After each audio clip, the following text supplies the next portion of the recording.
Genial. Sé que es un día largo, un montón de contenido en muy poco tiempo. ¿Cómo vienen de energía? Bien, a jugar por el aplauso, creo que estamos ahí, ¿no? Un poco la idea ahora es introducirlos a una de las actividades que hacemos en todos los proyectos de ciencia del comportamiento. Y lo que yo personalmente creo que es tal vez el skill más importante de toda la disciplina y además un skill que creo que deberían usar todos los equipos de producto, de diseño, de negocio en su día a día. Así que un poco el gran objetivo de hoy es que lo que se lleven de esta charla es una actividad, un skill nuevo, una herramienta nueva que puedan aplicar mañana. Así que la idea es, por eso preguntaba por energía cómo vienen, terminar con una actividad práctica de hacer exactamente lo que vamos a ver en la charla en vivo para tener una mini sesión de feedback. Así que si les parece bien, arranquemos un poco, les cuento un poquito más sobre mí. Ya sé que hicieron una tremenda intro, así que muchísimas gracias a los moderadores. Si quieren les cuento un poco más. Hago ciencia del comportamiento aplicadas, que en resumidas cuentas lo que quiere decir eso es usar insights y metodologías de la ciencia del comportamiento para ayudar a las personas a tomar mejores decisiones por sí mismas. Específicamente tengo un máster en ciencia del comportamiento de la Universidad de Londres, como contaban recién, y participé en un montón de proyectos aplicados. Específicamente laburé como investigador aplicado en el Center for Advanced Hindsight, que es un centro de investigación de la Universidad de Duke, con un foco específico en comportamientos financieros de las personas, sobre todo personas de bajos y medios recursos en América Latina, y actualmente laburo como Senior Behavioral Scientist en Irrational Labs, que es una de las consultoras de behavioral más importantes del mundo, con clientes de la escala de Google, TikTok y muchos otros más. Si quieren, entonces lo que planeo contarles ahora es un poco de qué viene esto, de qué viene la mano con la ciencia del comportamiento, ¿no? Y en resumidas cuentas, la ciencia del comportamiento es el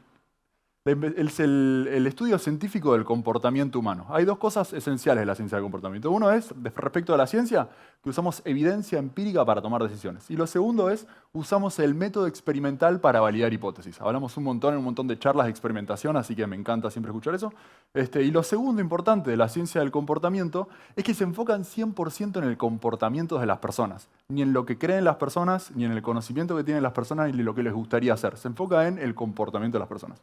Y un poco el gran desafío que tratamos de resolver desde la ciencia del comportamiento es que las personas no siempre nos comportamos como nos gustaría comportarnos, ¿no? De hecho, uno de los principales aprendizajes de la disciplina es que incluso motivados por las mejores de las intenciones, muchas veces esas intenciones no se traducen en comportamiento. Esto es lo que nosotros llamamos el Intention-Action Gap, es decir, la brecha entre las intenciones y las acciones, o como bien dice un poco el refrán, entre el dicho y el hecho hay un gran trecho, ¿no? Me imagino que todos cuando arranca el año dicen, che, este año, ¿sabes qué? Voy a arrancar el gimnasio la semana que viene. Llega esa semana y, por lo general, ese comportamiento 100% no se cumple, ¿no? Entonces, esto es un poco el principal problema que tratamos de resolver, ¿no?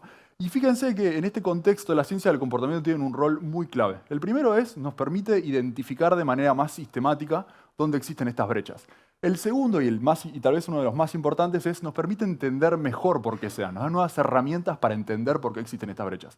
Y lo tercero tiene que ver, que es el más importante para mí, que es de aplicación práctica. ¿Qué quiere decir esto? Que nos da nuevas herramientas para empezar a cortar estas brechas, ¿no? Y justamente uno de los principales aprendizajes de la ciencia del comportamiento es que las personas no somos tan racionales como creemos que somos. Es decir, no tomamos decisiones en un vacío donde lo único que importa es nuestras intenciones y el conocimiento previo que vayamos a tener, y tampoco tenemos recursos cognitivos ilimitados para estar haciendo permanentemente un análisis súper riguroso de costo-beneficio, evaluando toda la información disponible y todas las opciones posibles a la hora de tomar cada una de las decisiones, ¿no?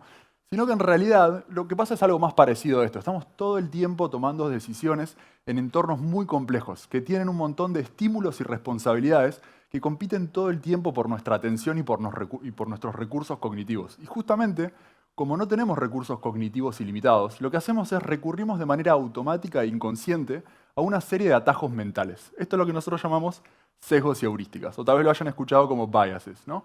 Que un poco justamente lo que hace esto es que muchas situaciones nos ayudan a navegar estos mundos complejos de manera rápida, sin hacer demasiado esfuerzo, pero muchas otras situaciones hace que no nos comportemos exactamente como nos gustaríamos comportarnos, ¿no? Y en este contexto es que la ciencia del comportamiento son claves. ¿Por qué? Porque nos dan nuevas herramientas para ayudar a las personas a tomar mejores decisiones. Y esas herramientas tienen que ver con que el contexto en el que tomamos decisiones importa y mucho. Este tal vez es el aprendizaje más importante de toda la disciplina. El contexto importa. Incluso mucho más que nuestras intenciones, incluso mucho más que nuestros objetivos, incluso mucho más que nuestro conocimiento previo e incluso mucho más que toda la información que tengamos disponible a la hora de tomar esas decisiones, ¿ok? ¿Qué quiero decir con esto que nos da nuevas herramientas? Bueno, en la práctica, Pensar en que el contexto influye en cómo se comportan las personas nos permite alejarnos un poco de estas intervenciones más tradicionales que tienen que ver con tratar de convencer a las personas a que hagan algo que seguramente de todas maneras ya querían hacer. Todas estas intervenciones que tratan de cambiar la mente de la gente, ¿no? Piensen, por ejemplo, la educación financiera. Bueno, la evidencia muestra una y otra vez que las intervenciones basadas solamente en educación financiera tienen un impacto prácticamente nulo en el comportamiento real de las personas, ¿no? Entonces, la ciencia del comportamiento, de alguna manera, te dan skills nuevos, te dan herramientas nuevas en esa caja de herramientas. Y estas herramientas tienen que ver con hacer cambios pequeños en el contexto en el que las personas toman decisiones. Y esto es esencial. Entonces, lo que les quiero decir de alguna manera u otra es que este laburo ya lo vienen haciendo. Esto es lo que nosotros llamamos arquitectura de decisión, que es diseñar el contexto en el que las personas toman decisiones, ¿no? Y se hayan dado cuenta o no, lo hagan de manera consciente o no, ustedes ya están haciendo arquitectura de decisiones todo el tiempo.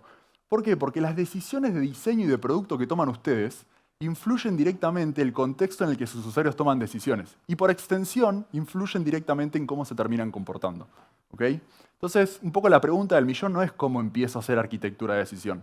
La pregunta del millón en realidad es cómo empiezo a hacer arquitectura de decisión informado por la evidencia de la ciencia del comportamiento, ¿no? Y esto les quiero contar un poquito más. Para esto tenemos un proceso que usamos. Este proceso consta de 4 grandes pasos. El primer paso es el de definir un comportamiento clave. Justamente es empezar a traducir estos grandes objetivos en comportamientos claves más específicos. El segundo paso tiene que ver con, una vez que definiste ese comportamiento, es mapear todas las acciones que tiene que tomar el usuario a lo largo del journey para completar ese objetivo, ¿no? Y en este proceso lo que haces es identificar sesgos y heurísticas que influyen en ese comportamiento que está queriendo hacer la persona. Tercer paso, tal vez es el más directo, pero tiene que ver con identificar, priorizar y diseñar intervenciones y soluciones informadas por la evidencia. Y por último, pero no menor, tenemos el paso de testear nuestras hipótesis a través de experimentos para entender qué funciona y qué no funciona antes de escalar las soluciones, ¿no? Y hoy la idea es enfocarnos solamente en este primer paso, que es el más importante. Pero antes de enfocarnos en este paso, les voy a hacer una pregunta. Quiero que levanten la mano quienes en los últimos 7 días vieron una bicicleta. La vieron, no hace falta que se hayan subido, nada. Ok, hay algunos que no levantaron la mano. Los que no levantaron la mano, ¿saben más o menos de qué viene la mano con una bicicleta? ¿Sí? Ok, perfecto. Ahora quiero que levanten la mano quienes creen que entienden más o menos cómo funciona una bicicleta. Más o menos, no hace falta que la entiendan perfecto. Ok, todos, perfecto. Vamos a hacer ahora entonces es dibujar la bicicleta. Vamos a repartir, si me ayudan ahí, un papelito, mucho tech, pero ahora vamos a volver al viejo brick and mortar, pico y pala, hoja, papel. La idea es que ustedes dibujen la bicicleta. ¿Qué quiere decir esto? Agreguen las líneas con el marco, los pedales y las cadenas. Les pido por favor, se van a ver tentados, no googleen una imagen de una bicicleta para hacer, no me hagan trampa. Y para quienes estén desde el stream o que lo vean on demand, lo que les recomiendo que hagan es le saquen un screenshot a la pantalla y lo completen directo ahí en la compu o en el celu. Como todos me dijeron que sabían lo que era una bicicleta, creo que vamos a estar, no sé, un minuto haciendo este ejercicio. No hace falta que sea tampoco la Capilla Sixtina, ¿eh? Son algunas líneas nomás. Me avisan más o menos cuando terminen los dibujos, van levantando la mano, así tengo una idea de cómo vienen.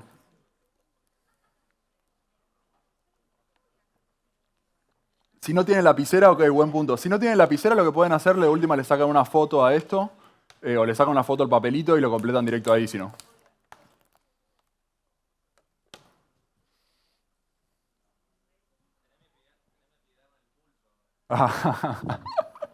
No sé, mirá, soy medio paladar negro.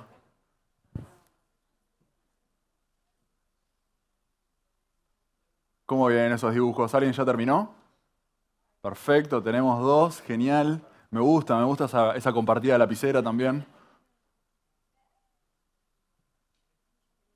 Vamos a dejar unos segunditos más para terminar. Vamos.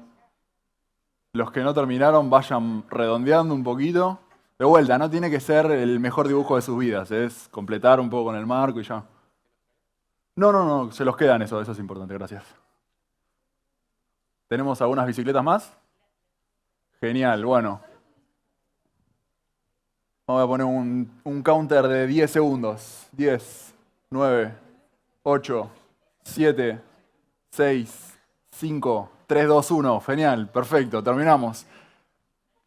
Seguramente lo que tengamos en la sala son un montón de bicicletas distintas, me imagino, ¿no? ¿Alguien tiene alguna bicicleta parecida a estas? Un montón de bicicletas, me imagino. A jugar un poco que se estaban espiando recién, creo que tenemos de todo, ¿no? Bueno, la pregunta del millón es ¿cuántas tenemos exactamente como estas? Levante la mano el que tiene exacto como esta, pero exacto acá, el marco termina acá, y acá, así en diagonal todo. Qué feno. Medio chorizo, ok, está bien, está bien. A ver. Che, muy buena bici, pero no está exacta. No está acá, está en la esquina. ¿No tenemos alguna?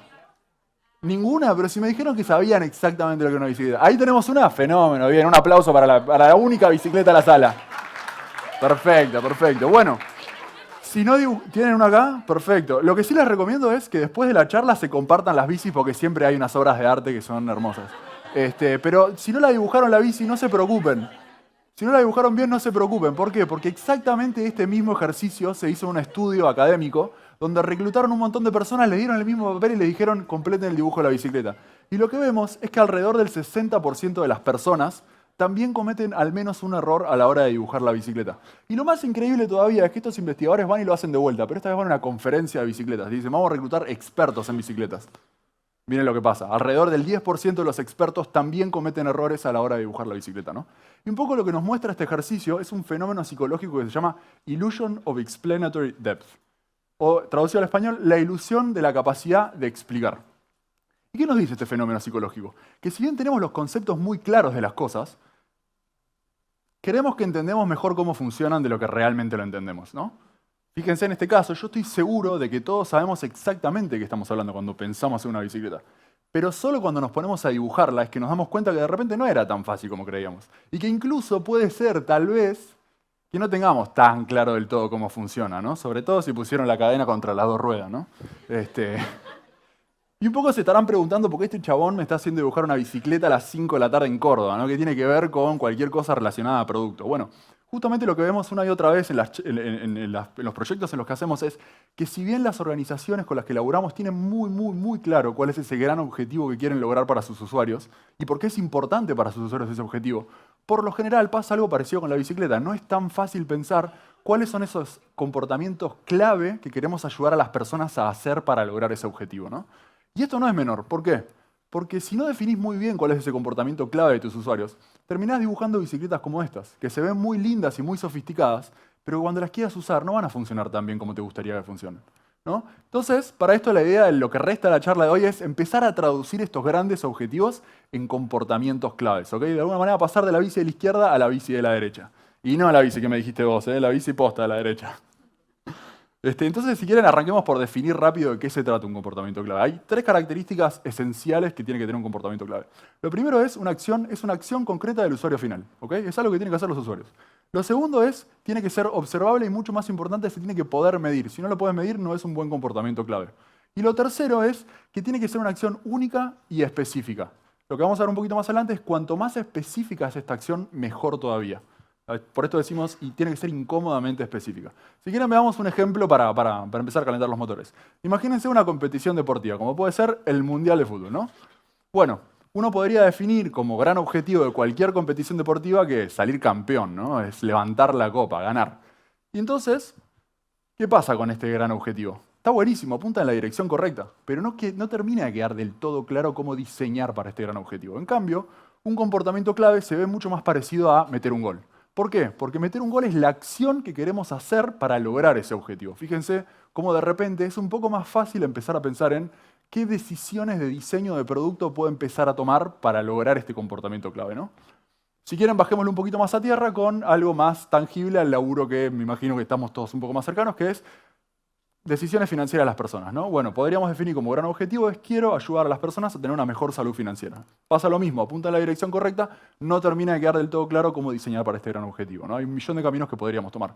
En cambio, lo podemos traducir a un comportamiento clave que podría ser más parecido a quiero que mis usuarios ahorren para emergencias. Fíjense cómo de repente empieza a quedar un poquito más claro cuál sería el próximo paso.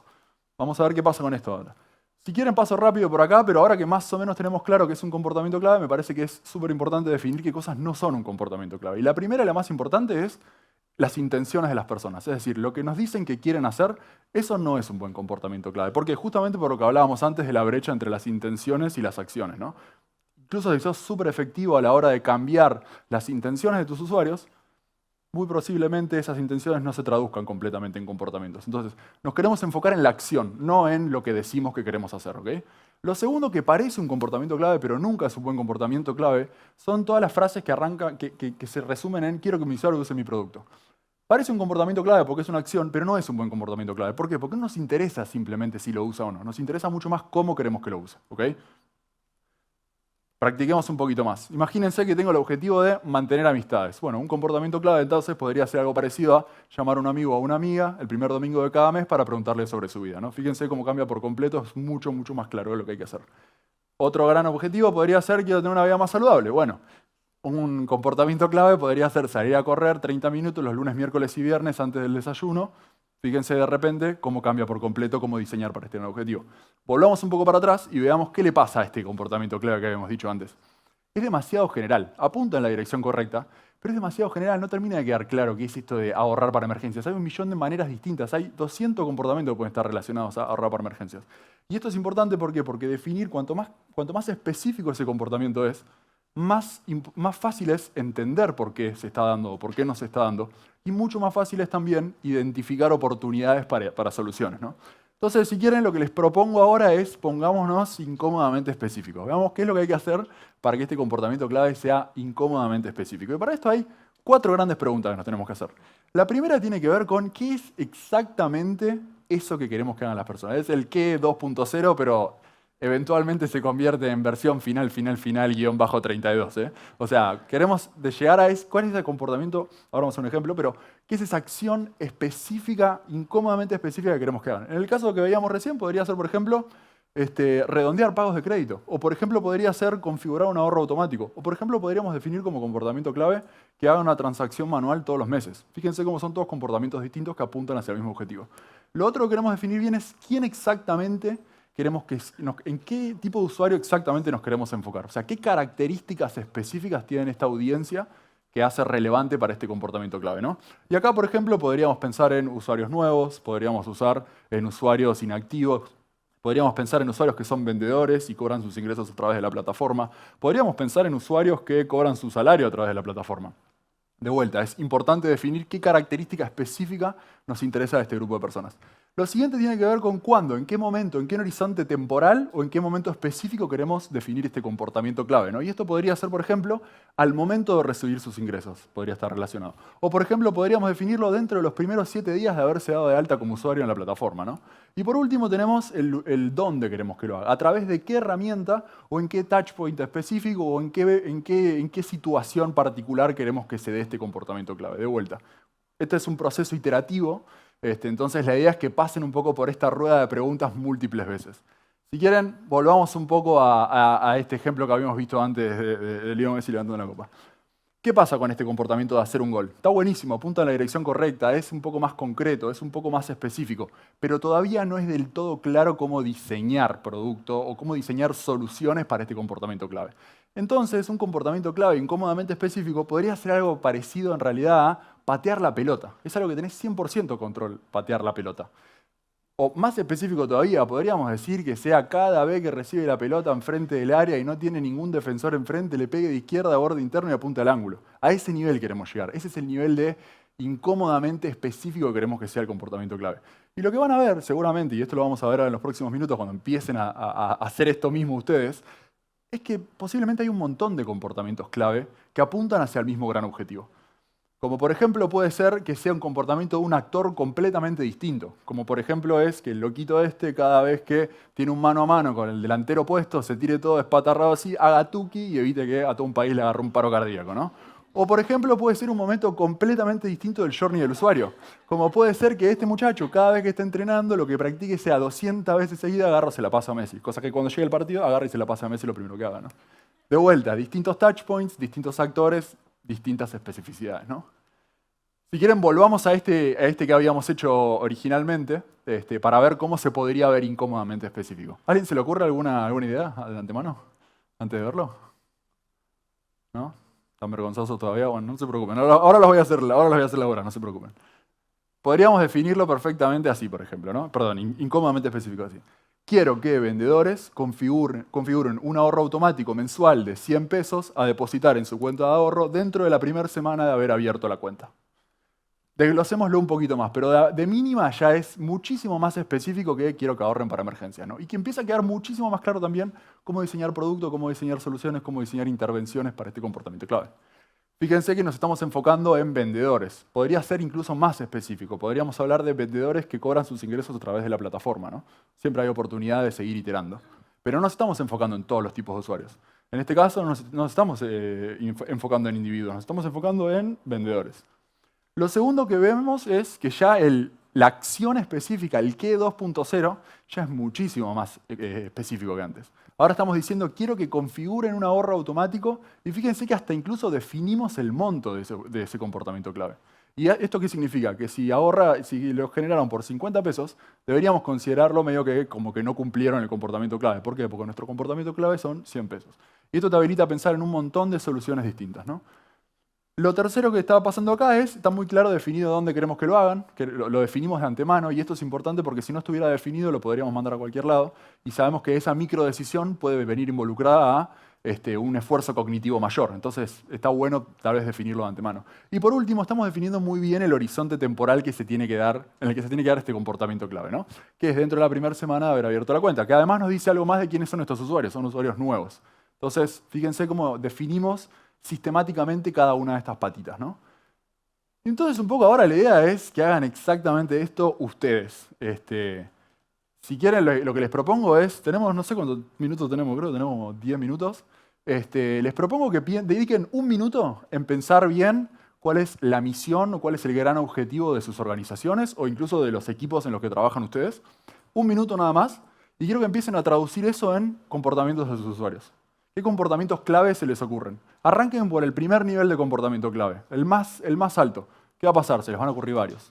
Les propongo que para efectos prácticos, eso es buenísimo que se les ocurran varios, pero a efectos prácticos de lo que vamos a hacer hoy les pido que se enfoquen en uno. El que prefieran ustedes, no importa, el criterio defínanlo ustedes, pero enfóquense en uno.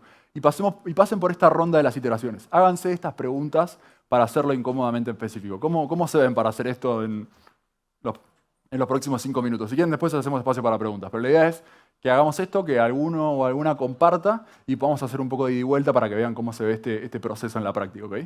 ¿Sí? ¿Deditos arriba, deditos abajo? Ok, muchos más deditos arriba que abajo, perfecto. Bueno, les doy si quieren los próximos 5 minutos. ¿Tenemos 5 minutos?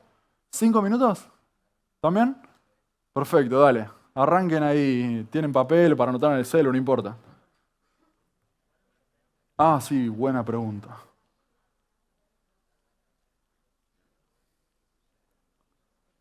¿No? Yo voy a aprovechar para tomar agua mientras.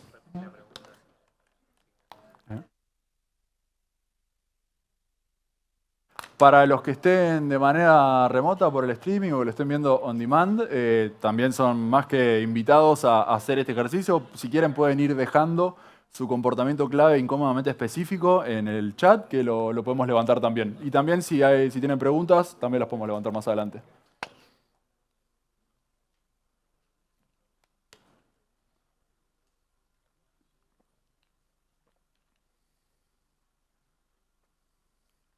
Y si ya alguien tiene el suyo, me avisa también, ¿eh?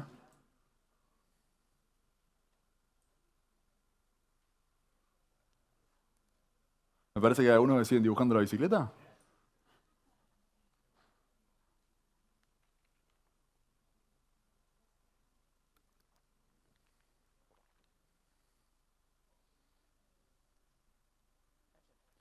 Genial, tenemos el primer comportamiento clave, perfecto. Antes de que lo digas, un aplauso por haber hecho el comportamiento clave. Así que como es un proceso iterativo, ya estás súper adelantada. Genial. Yo te escucho, pero no sé si todos. Ah, bien. Ahí está, ahora sí. ¿Qué tal? Soy Belu. ¿Cómo va? Yo estoy hace poco en este mundo IT, así que por las dudas no se me entienda o lo que sea, me dicen. Estamos desarrollando con un equipo de trabajo en la Facu una página web donde el objetivo es vender cursos de programación ya sea para interesados, estudiantes, profesionales o para aprender un poco a manejar la tecnología, que hoy es indispensable avanzar en eso. Eso básico, digamos. Y entonces lo pensé, que vender cursos, Ok. ¿quién o a quién? Lo pensé capaz, a estudiantes o interesados. ¿Cuándo? Y ahí me entró la pregunta, otra pregunta. Genial, es Puse parte del proceso. dentro de la primera o tercera visita de la página. O sea, si Buenísimo. puede comprar de primera, mejor. Ok, ok, ok, ok. ¿Y dónde? En la web. Perfecto, bueno, genial, perfecto. Muy buen primer paso. Si querés, pasemos por este proceso de feedback para ver dónde hay oportunidades de hacerlo un poco más específico. Lo primero es, si te acordás de la definición de comportamiento clave, vos dijiste que compren, ¿no? Sí. Ok, perfecto. Ahí tenemos un comportamiento bastante concreto del usuario final, así que check, perfecto. Ujú. Lo otro que habías dicho era A estudiantes a estudiantes, o perfecto. interesados, capaz no son estudiantes y... Genial, genial. Ahí tal vez de repente tenemos una oportunidad para ser un poquito más Ujú. específico de eso. Estudiantes, por ejemplo, de qué año o estudiantes de qué carrera. Claro, Te recomiendo en lo que... que es interesados, es como que quise meter ahí a ya estudiantes iniciales, o sea, todos. Genial, no, O claro, los por que les eso. interesa el mundo IT, que dicen, a ver, me meto si hay un cursito como para... ¿Por qué es importante hacerlo un poco más Ujú. específico? Porque cada uno de estos universos de usuarios distintos Sí, seguramente tengan mapas comportamentales distintos. El bien. contexto en el que estén tomando su decisión sea completamente distinta para alguien que es estudiante de primer año de IT que para alguien que es estudiante de cuarto año de, te voy a inventar cualquier cosa, pero de medicina, ¿entendés? Y eso te importa a vos. Claro, en el ¿Cómo llamado de acción, por ejemplo, en lo que es cuando entras a la página, lo primero que dice es algo así como, ¿sos estudiante o te interesa incursionar en el mundo de Genial. IT o algo así? Es como un, eh, ¿Qué, que se queden, digamos, seas quien sea, quédate. Total, no, y está buenísimo eso y creo que un poco lo que está bueno es que vos podés tener múltiples comportamientos claves y podés Ujú, enfocarte de manera individual en características específicas de distintos universos de usuarios. Y eso va a ser importante porque te permite entender un poco mejor cuál es el contexto y cuál es un poco el mapa comportamental de cada uno de esos universos que ujú. potencialmente sea distinto y además que te habilita a pensar soluciones, intervenciones, diseños de producto que sean específicos para esos usuarios. Yo estoy dando una respuesta a veces un poco genérica, pero en tu caso, por ejemplo, puede ser enfocarse en o sea, que la landing de tu página sea optimizada específicamente para un tipo de usuario y no le estés hablando a los dos a la vez, por ejemplo, ¿no? Claro, Y eso hace que sea mucho más personalizada la oferta de repente, ¿no? claro, Pero bien. bueno, ahí es una oportunidad, siempre al final depende un poco de cuál es tu gran objetivo, pero ahí tenés una oportunidad de refinar un poquito más cuáles son esas características específicas. Y si querés, no sé si tenemos algún otro comportamiento, pero si querés habías dicho un elemento más que era... ¿Cuándo? Sí. Dentro del primero o el tercer visita a la web. O Y sea, antes habías dicho dónde también, ¿no? ¿y dónde? En la web. Perfecto. Ahí, por ejemplo, otra oportunidad que podrías pensar es exactamente en qué parte de la web te querés enfocar, ¿no? Ah, bien. Porque eso te habla un poco también desde dónde está viniendo tu usuario. Podés pensar en las fuentes del tráfico, pero podés pensar también qué lo llevó ahí. Y también te habla de cuál es tu touchpoint más interesante. No quiere decir que vaya a ser el único touchpoint en el que te vas a estar enfocando cuando armes este mapa del comportamiento del que hablábamos antes, pero te dice que ahí está un poco donde querés jugar. Claro, ¿dónde sería? Porque yo lo pensé, ¿dónde vendería el curso? Finalmente lo vendo, pero también me vino la duda si dónde es en una publicidad, E- de boca en boca, o de dónde quiero atraer. Exacto. Ese era, Sí, si el dónde es de qué o el dónde de como estrategia. genial. No, y a veces un poco, y cuando yo digo que este es un proceso iterativo, lo que quiero decir es que tampoco partís de tu versión final del comportamiento clave, ¿no? A medida que vos vas armando el mapa, Claro, de repente te das cuenta que tu oportunidad más clave no está donde vos inicialmente, en tu dónde inicial. Tal vez empezás a armar el mapa y ves que tu momento clave es cuando se están inscribiendo a la facu de repente. claro. ¿Entendés? Y eso es un poco, este ejercicio un poco te permite empezar a pensar en esas posibilidades que como en el dibujo de la bicicleta de repente no son tan evidentes de cero. Claro. Pero un fuerte aplauso para este gran comportamiento clave. Muy bueno. Genial. ¿Tenemos algún otro o alguna pregunta? Fenómeno.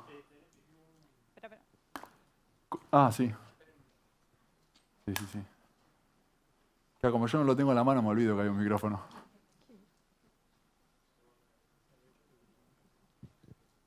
Hola, ¿qué tal? Tenemos también un comportamiento.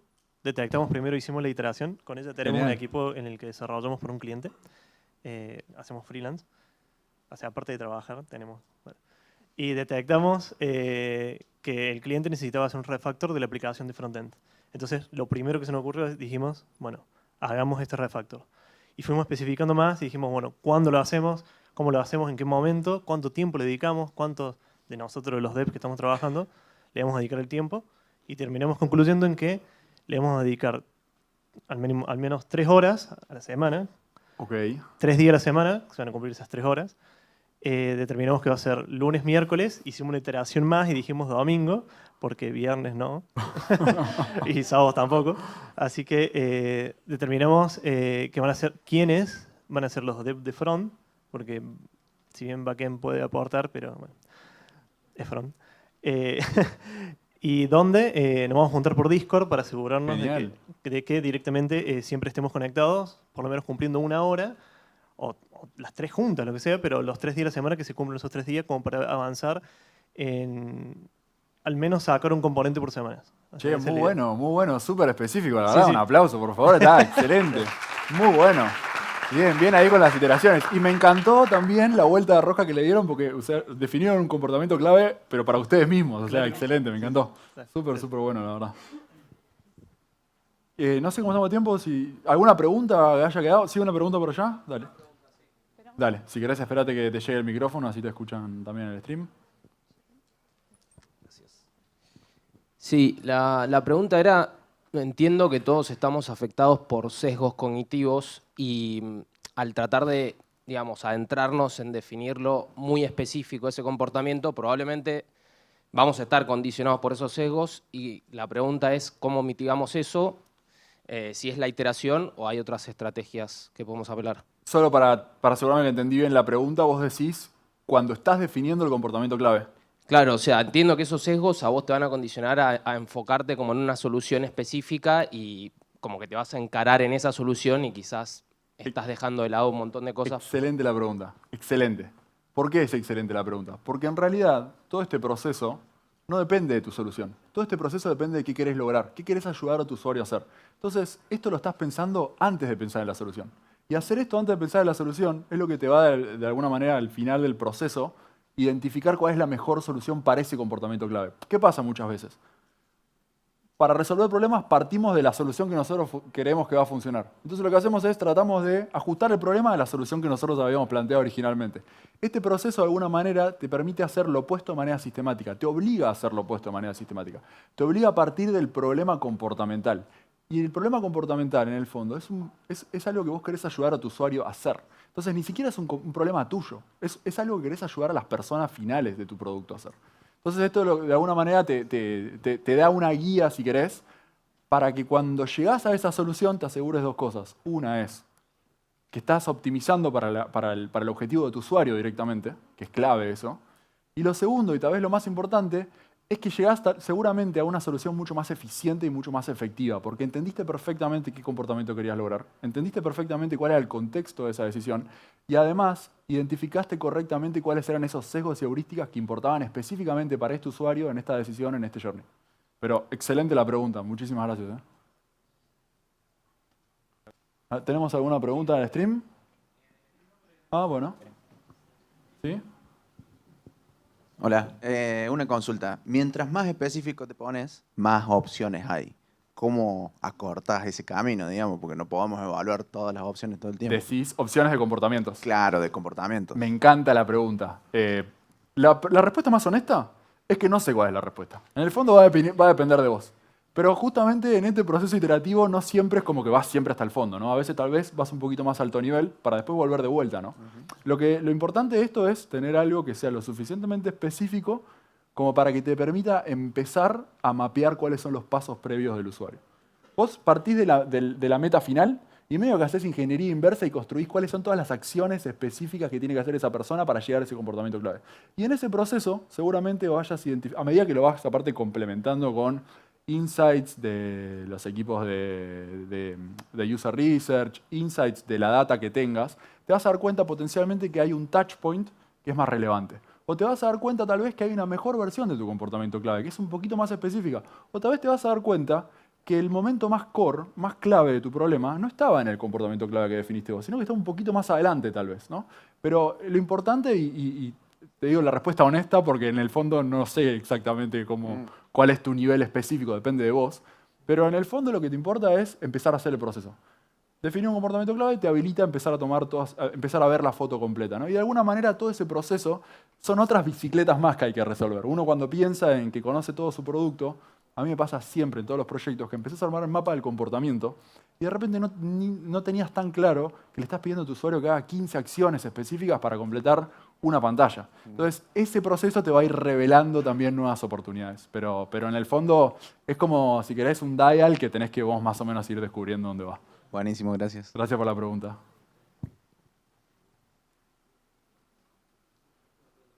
¿Sí? ¿Cómo venimos de energía? Lo más importante. ¿Sí? Bien, fenómeno.